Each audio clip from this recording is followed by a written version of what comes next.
सोचिए जरा, चुनावी मौसम आने वाला हो, सड़कों पर रैलियां हो और मंचों से भाषण गूंज रहे हो, लेकिन असली लड़ाई कहीं और ही चल रही हो। मोबाइल स्क्रीन पर, सोशल मीडिया की दुनिया में, जहां एक पोस्ट, एक वीडियो या एक मैसेज लाखों लोगों की सोच बदल सकता है।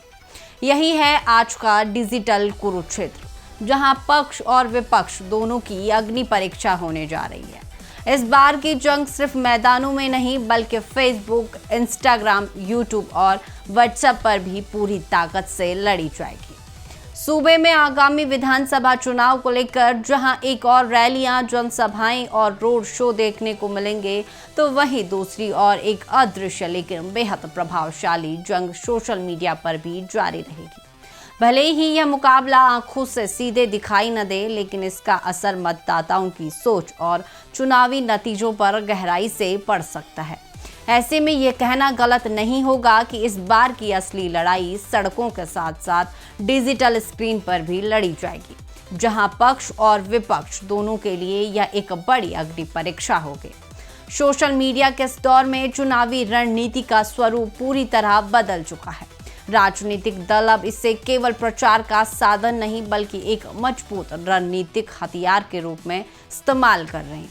फेसबुक, इंस्टाग्राम, यूट्यूब और व्हाट्सएप जैसे प्लेटफॉर्म्स के जरिए माइक्रो टारगेटिंग की जा रही है, जिसके तहत अलग अलग वर्गों तक अलग अलग संदेश पहुंचाया जा रहा है।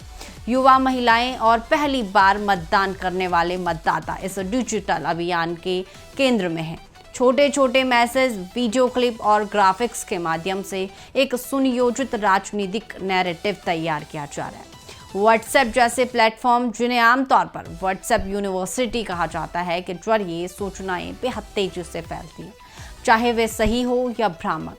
यही वजह है कि सोशल मीडिया अब जनमत निर्माण का एक बड़ा माध्यम बन चुका है। इसकी सबसे बड़ी ताकत यह है कि यह उन मतदाताओं तक भी पहुंच बना लेता है जो सार्वजनिक रूप से अपनी राय व्यक्त नहीं कर पाते हैं। घर घर तक पहुंचते स्मार्टफोन और सस्ते इंटरनेट ने साइलेंट वोटर को सीधे राजनीतिक संवाद का हिस्सा बना दिया है। नेताओं की छवि निर्माण से लेकर विरोधियों के खिलाफ माहौल बनाने तक सोशल मीडिया की भूमिका बेहद अहम हो गई है। एक वायरल वीडियो या पोस्ट कुछ ही घंटों में लाखों लोगों तक पहुंचकर धारणा को बदल सकता है। यही कारण है कि राजनीतिक दल अब कंटेंट क्रिएशन और डिजिटल मैनेजमेंट पर बड़े स्तर पर निवेश कर रहे हैं।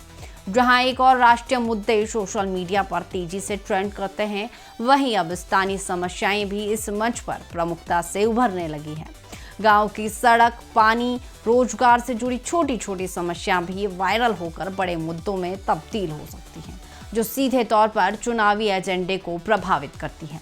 सत्ता पक्ष अपनी उपलब्धियों को डिजिटल माध्यम से जनता तक पहुंचा रहा है, जबकि विपक्ष इन्हीं प्लेटफॉर्म्स के जरिए सरकार की कमियों को उजागर करने में जुटा है। दोनों के बीच यह डिजिटल मुकाबला चुनाव की घोषणा से पहले ही तेज हो चुका है। राजनीतिक विशेषज्ञों का मानना है कि आम मतदाताओं को इस डिजिटल कुरुक्षेत्र के प्रति सतर्क और जागरूक रहना होगा। भले ही अभी चुनाव आयोग ने विधानसभा चुनाव की घोषणा नहीं की है, लेकिन सोशल मीडिया पर चुनावी गतिविधियां तेजी से शुरू हो गई हैं। ऐसे में मतदाताओं के लिए जरूरी है कि वे किसी भी जानकारी पर आंख मूंद कर भरोसा न करें, बल्कि उसकी सत्यता की जांच करें, क्योंकि आज के इस दौर में गलत जानकारी या भ्रामक प्रचार के आधार पर लिया गया निर्णय भविष्य में नुकसानदेह साबित हो सकता है। चुनाव अभी दूर है, लेकिन डिजिटल दुनिया में यह अदृश्य जंग अभी से शुरू हो चुकी है। ऐसे में जागरूक रहना ही सबसे बड़ी जिम्मेदारी है।